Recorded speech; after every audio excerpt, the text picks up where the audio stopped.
Number মেয়েটি মুসলমান কিনা খবর নেবেন, 2 নাম্বার মেয়েটি বিশ্বাসী মেয়ে কিনা খবর নেবেন, 3 নাম্বার হলো কনিতাতিন আনুগত্যশীলা মেয়ে কিনা খবর নেবেন। দূর থেকে খবর নিয়ে দেখবেন মেয়েটি ওর বাপ আর মাকে ভক্তি শ্রদ্ধা করে কিনা খবর নেবেন। দূর থেকে খবর নিয়ে সঠিক তথ্য যদি পেয়ে যান মেয়েটি ওর বাপ আর মাকে ভক্তি শ্রদ্ধা করে না, ও যত সুন্দরী মেয়ে হোক, খবরদার ওই মেয়েকে জীবনে কোনোদিন বৌমা করবেন না। ও ওর নিজের বাম্মাকে ভক্তি শ্রদ্ধা করে না, তোমার বাম্মার পাতে সহজে এক থালা ভাত দিতে চাইবে না। ঠিক না বেটি? বেশিরভাগ মেয়েদের, এই মা বোনেরা শুনে নিন, বেশিরভাগ মেয়েদের সংসার নষ্ট হয়, বেশিরভাগ মেয়েদের সংসার নষ্ট হয় মেয়ের মায়ের কান ভাঙা নিতে। যে মেয়ের মা যত বেশি চালাক ওই মেয়ের কপালে তত তাড়াতাড়ি তলা। ঠিক না বেটি? যে মেয়ে ছেলে দেখবেন বিয়ের পরে, যে মেয়ে ছেলে দেখবেন বিয়ের পরে স্বামীর কথার গুরুত্ব না দিয়ে ওর বাম্মার কথায় উঠে বসে, ওই নারী হলো জাহান্নামী নারী। মেয়েদের শত্রু পৃথিবীতে দুটো, এক নাম্বার হলো কে জানেন? সতীন। সতীন হলো মেয়েদের চরম শত্রু। আমার মা বোনদের কি বুদ্ধি দেখুন, মা বোনদের কি বুদ্ধিটা স্ট্রং দেখুন। স্বামী মরে যায় যা, স্বামী মরে যায় যা, সতীন তো বিধবা হলো, ও নিজে যে বিধবা হয়ে গেছে ওর খেয়াল। মা বোনেদের আরেকটা শত্রুর নাম বলছি, সেটা হলো কে জানেন? ননদ। ননদ। এজন্য আপনাদের বলে যাচ্ছি, নিজের বোনকে ছোলা চিনি জামা কাপড় টাকা পয়সা যখন দেবেন বউকে না জানিয়ে দেওয়াটাই হলো উত্তম।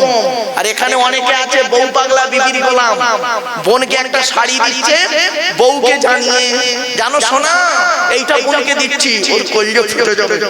বাস্তব কথা বললাম। আচ্ছা কেনই বা আপনারা বইয়ের অনুমতি নেবেন না? আপনাদের তো বইয়ের অনুমতি নিতেই হবে। কেন নেবেন বলবো? বলবো একটু একটু স্মরণ করুন তো।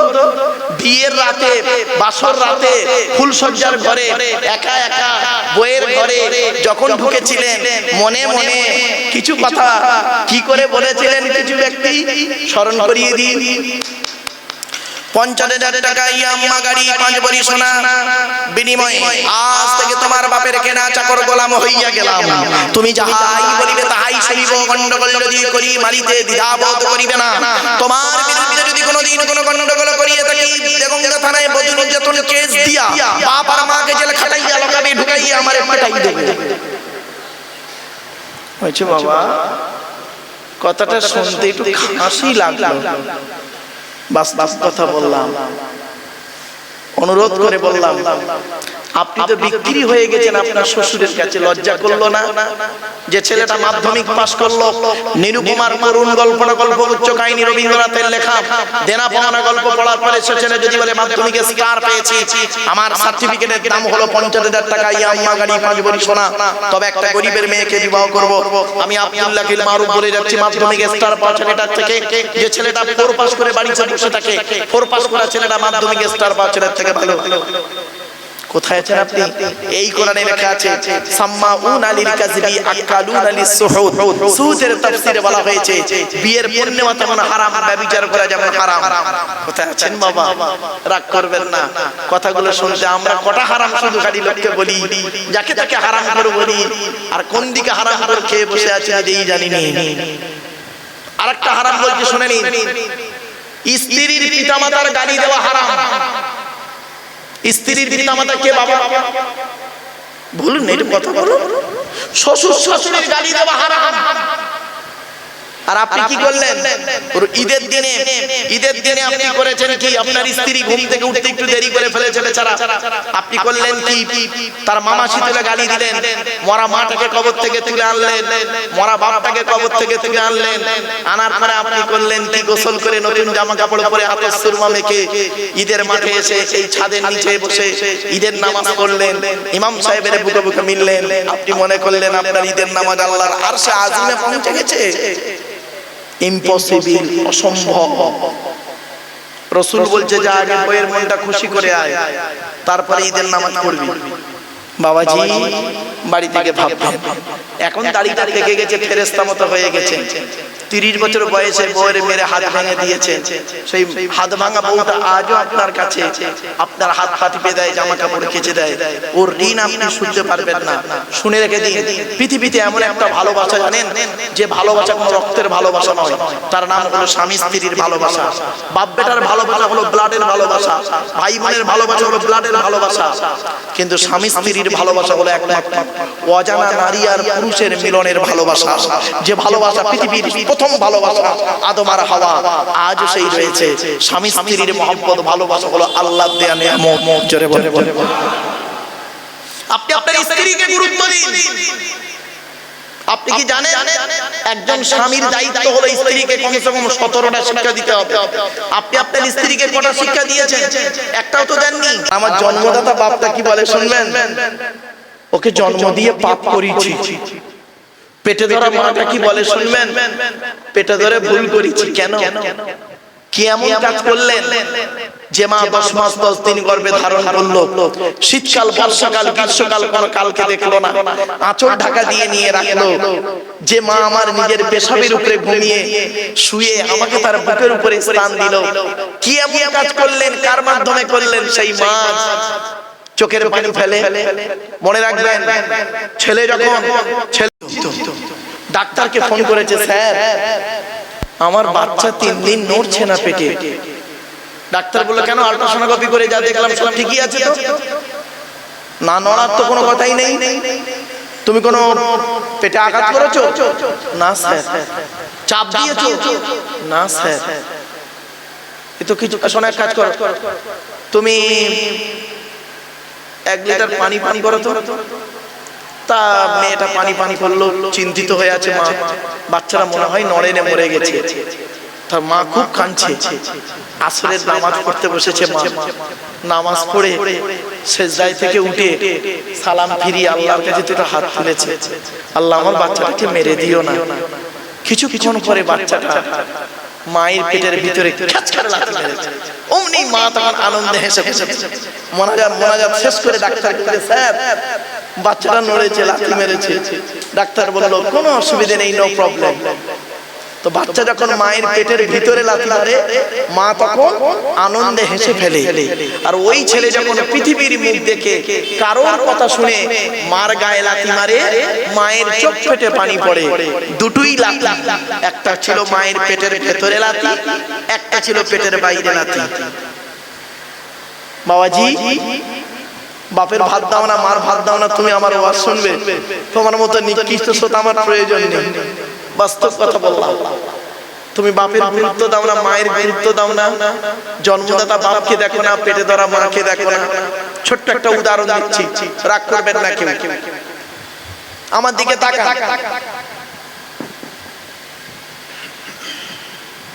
আচ্ছা বাবা, মায়েরা, আমাদের মায়েরা বাচ্চাকে তার কতদূর তুলতে পারে বলে?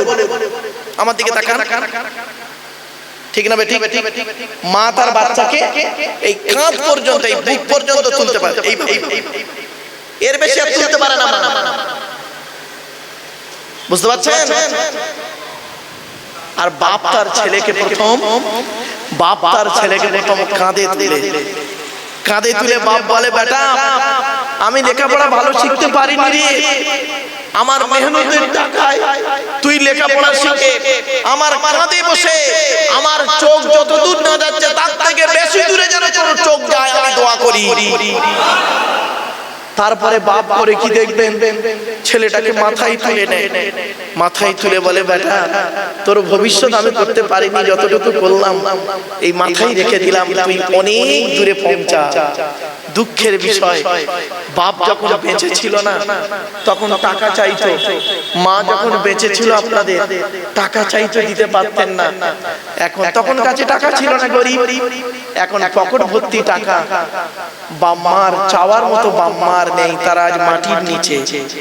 এখানে বসে বসে ভাব, এই ভাবার নাম হলো ওয়াজ, ভাবার নাম হলো ওয়াজ। ছোট্ট একটা উদাহরণ দিচ্ছি, বাপ বলুন তো দেখি, মা মরে গেলে মায়ের শাড়িগুলো মেয়েদের পরতে আপনারা দেখেছেন? দেখেন? আরে ভাই বলুন না, কত বলুন। মা মরে গেলে মায়ের শাড়িরা মেয়েরা পরে। কোনদিন দেখেছেন বাপ মরে গেছে বাপের লুঙ্গি পাঞ্জাবি পায়জামা ছেলেকে পরতে? বলুন বলুন বলুন। কেন কেন জানেন? মায়ের মতো বাপের অত জামা কাপড় থাকে না। বাপ তার নাম, বাপ তার নাম যে নিজে রোদে পুড়ে পুড়ে মাথার ঘামকে পায়ে ফেলে বইয়ের মুখে হাসি ফোটায়, ছেলে মেয়ের ভবিষ্যৎ যোগায়। বাপ তার নাম যে নিজেকে শেষ করে দিয়ে ছেলে মেয়ের ভবিষ্যৎ গড়ে দেয়। বাপ তার নাম যে নিজে না সেজে ছেলে মেয়েকে সাজাতে ভালোবাসে। বাপ তার নাম নিজে না খেয়ে বা ছেলে মেয়েকে খাওয়ানোর জন্য সারাদিন কলকাতায় খাচ্ছে, মুড়ি খাচ্ছে, মুড়ি খাচ্ছে,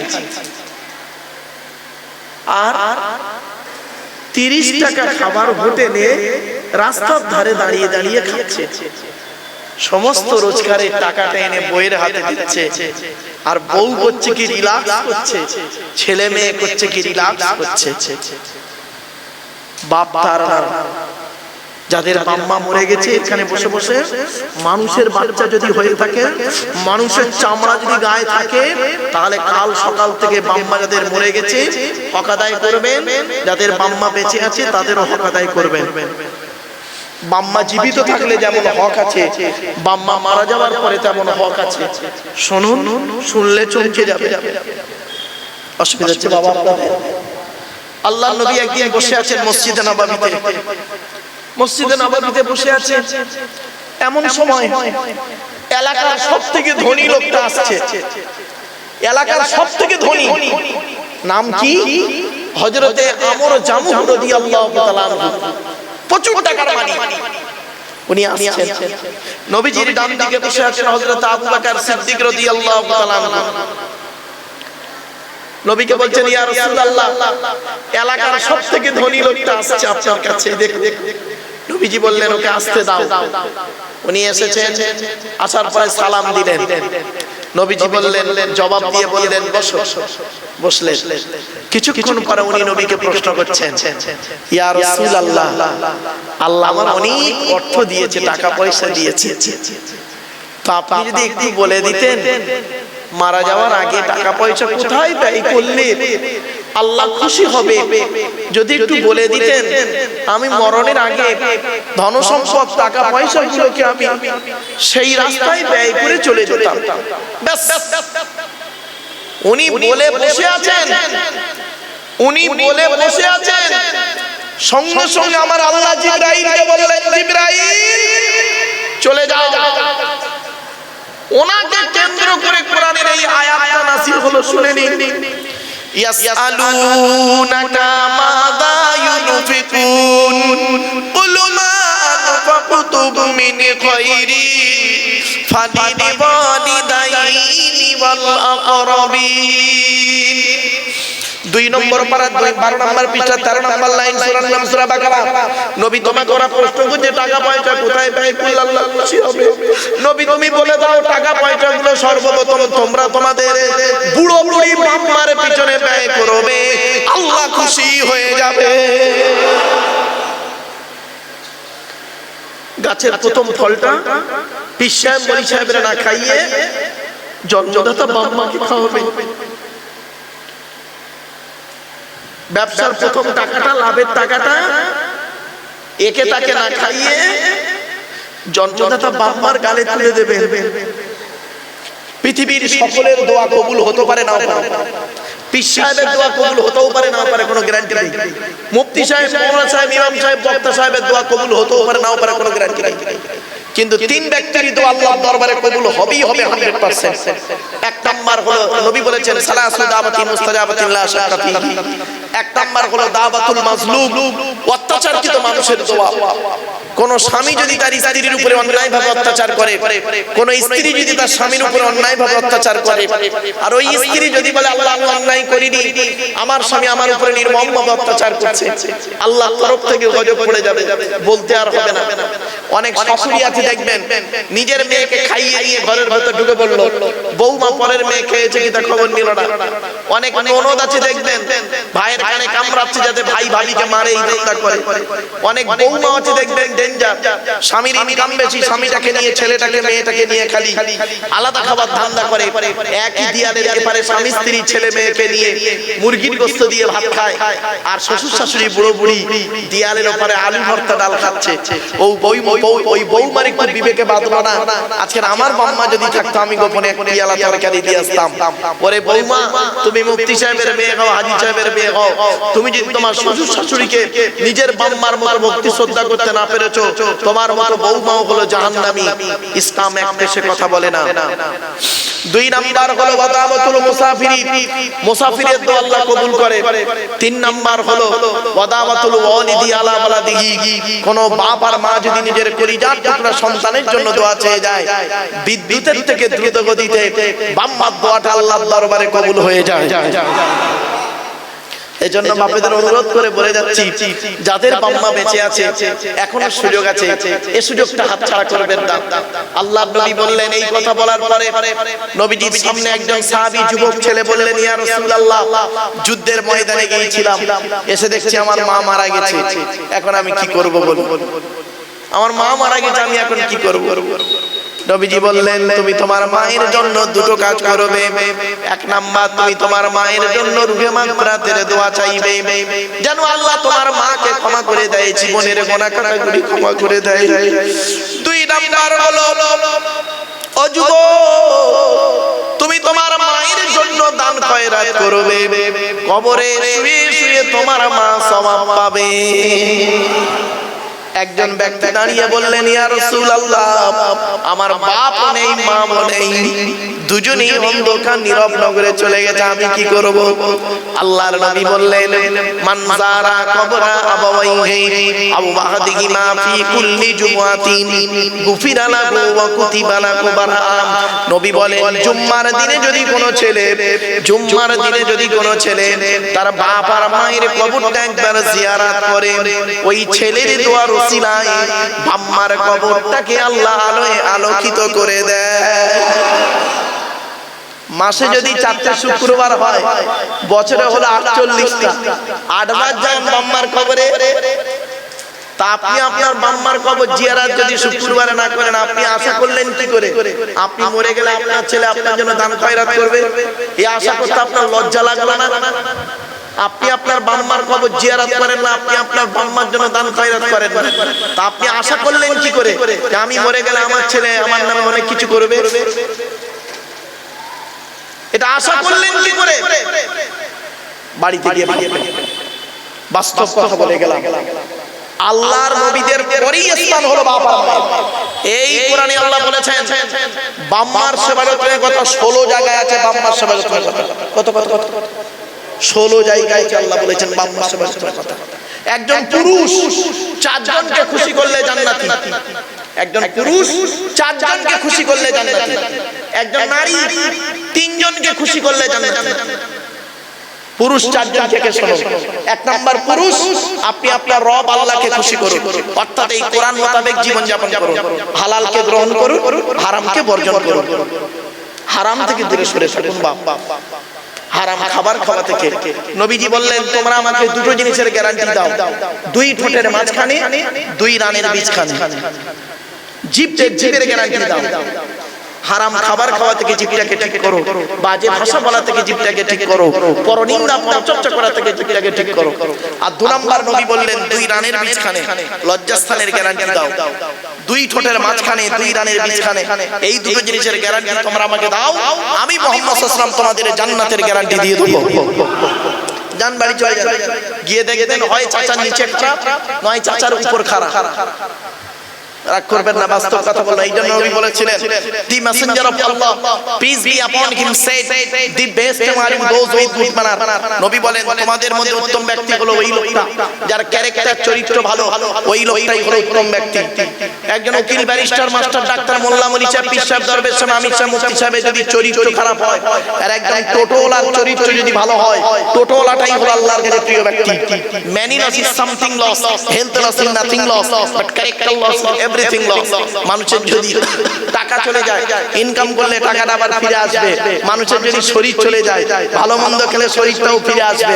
কিন্তু বন্ধু, মানুষের যদি চরিত্র চলে যায়, চরিত্র কিন্তু আর ফিরে আসবে না। এই জন্য নবী বলেছিলেন, দুই ঠোঁটের মাঝখানে, দুই রানের বীজখানে জ্ঞানী জ্ঞানী বুদ্ধিজীবী মানুষ বাড়ি থেকে ভাববেন। অনুরোধ করে বলে গেলাম কথাগুলো, সাময়িক শুনতে একটু খারাপ লাগবে, কিন্তু অতি বাস্তব কথাটা আপনাদের টুকটুক করে তুলে ধরলাম। এই কোরআন যার উপরে নাযিল হয়েছে তার নাম হলো মুহাম্মদ সাল্লাল্লাহু আলাইহি ওয়াসাল্লাম। তিনি আমাদের আখেরি নবী, তাই তো নাকি বাবা? সেই নবীর পরিচয়টা আপনাদের দিই।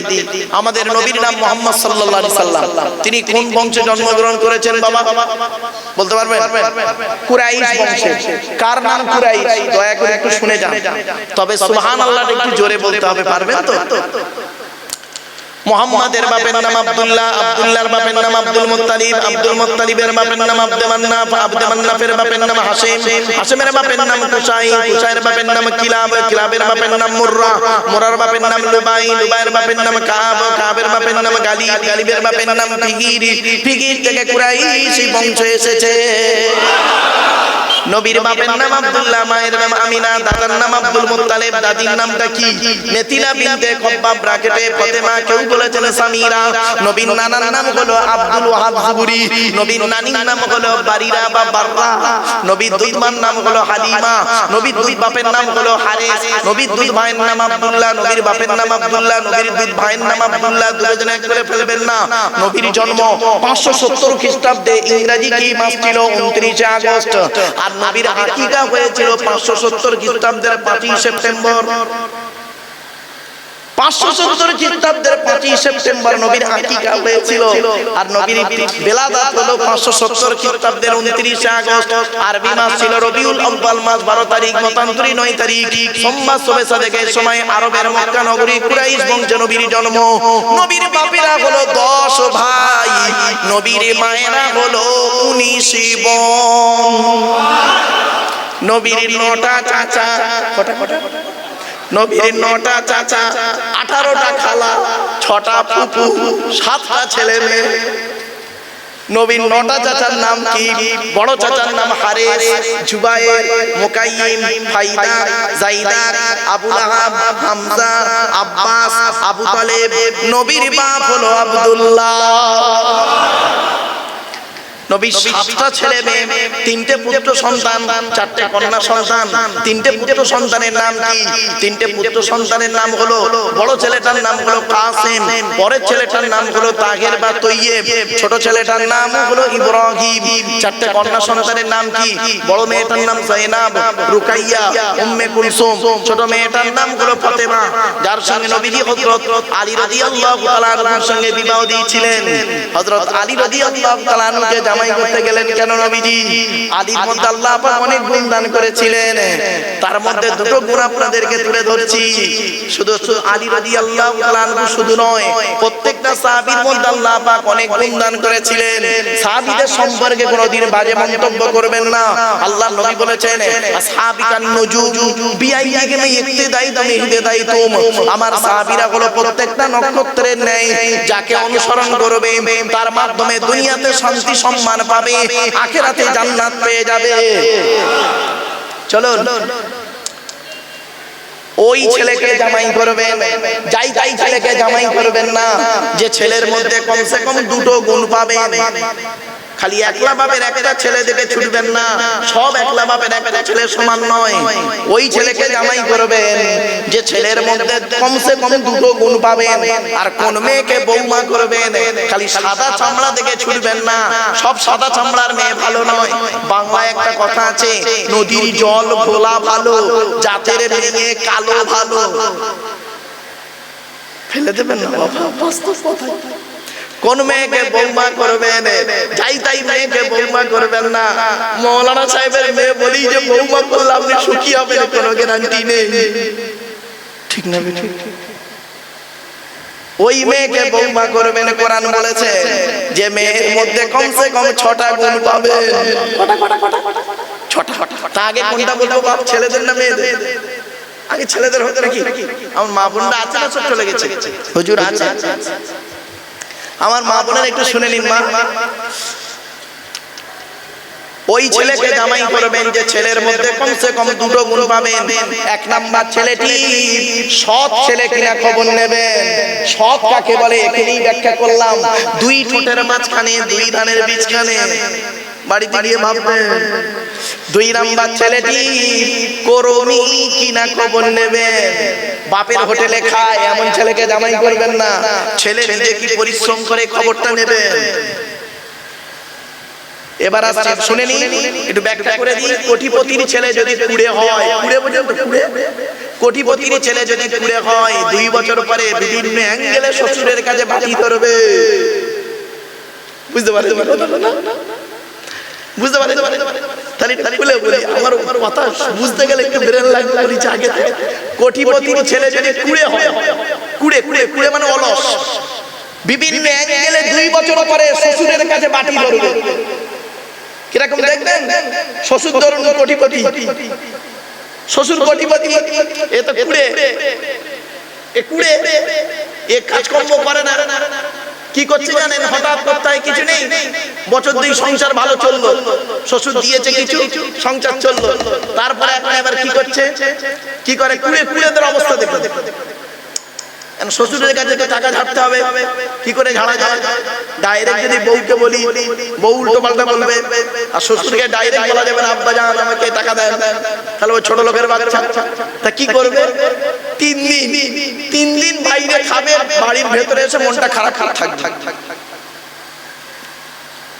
বউ জিজ্ঞাসা করছে খাবে না? না খাবো না, তুমি খেয়ে নাও, মনটা ভালো না, তুমি খেয়ে নাও, খাবো না। ও মাল যে পেট বাইরে হোটেলে খেয়েছে যেরকম ড্রামা করছে, তো বউ তো জানে না। এবার মেয়েটা 1 দিন 2 দিন 3 দিনের মাথায় হাতে পায়ে ধরে কেন খাবে না, কি হয়েছে? কি আর বলবো, মনটা বড় খারাপ। একটু অফিসে যেতে গেলে, এটাই যেতে গেলে সাইকেলে যেতে হয়, টোটোতে গরমে কষ্ট হয়। আমি ভাবছি একটা লোন নেবো, লোন নিয়ে একটা মোটরসাইকেল নেবো। তখন আচ্ছা লোন নেবে, তোমার ইনকাম নেই, তুমি লোন নেবে মানে? বউ বলবে না? আরে ভাই বলবে, কথা বলতে বউ তো বলবে লোন নেবে মানে তোমার তো ইনকাম নেই, তুমি ইএমআই দেবে কি করে? কি করবো আর, মন টন খারাপ। এবার মেয়ে তো দেখবেন বাপেরা, পুরুষরা বাপেরা, এখানে যত বাপ বসে আছেন, বাপেরা এক জায়গায় ফেল, সব জায়গায় বাপ পাস করে। পৃথিবীর সব জায়গায় এই বাপ যাত্রা, যারা বাপ হয়েছে আমরা বাপেরা বাস্তব বলছি, এই বাপ যাত্রা সব জায়গায় জিতে যায়, এক জায়গায় হেরে যায়। কার কাছে জানেন? মেয়ের কান্নার কাছে। মেয়ের চোখের পানি পড়লি আর বাপ ঠিক থাকতে পারে না। মেয়ে ফোন করলো, গিয়ে বাপের সামনে একটু কাঁদলো। তা বাপের বাপ বলছে কাঁদিস নি মা, কাঁদিস নি, দাঁড়া কি হয়েছে বল, কাঁদিস কেন, কি হয়েছে, কি হয়েছে বল। না এই ব্যাপার, ঠিক আছে যা।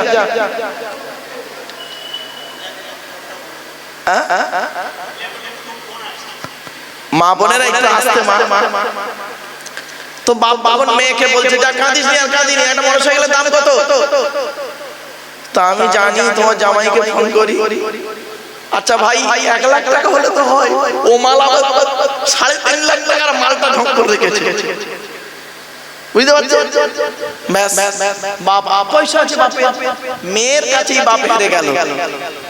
মেয়ের ভালোবাসার কাছে বাপ হেরে যায়।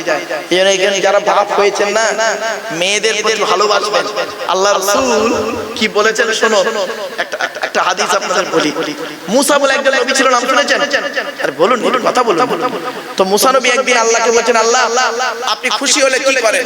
তা আল্লাহ বলছেন আমি খুশি হলে আকাশ থেকে পানি বর্ষণ করি। তখন মুসা নবী বলেন আল্লাহ তার থেকে বেশি খুশি হলে কি করেন?